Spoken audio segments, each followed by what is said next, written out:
बिस्मिल्लाहिर्रहमानिर्रहीम। अस्सलाम वालेकुम प्यारे दोस्तों, क्या हाल चाल है। उम्मीद है कि तमाम दोस्त खैरियत से होंगे।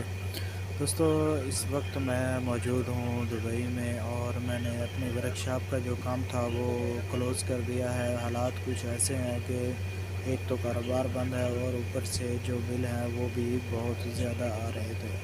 तो इस वजह से कारोबारी हालात कुछ बेहतर नहीं थे, तो मैंने वो काम क्लोज़ करके इस वक्त मैं दुबई में मौजूद हूँ और कल ही मैं आया हूँ और देखते हैं कि यहाँ पे कारोबार के क्या हालात हैं।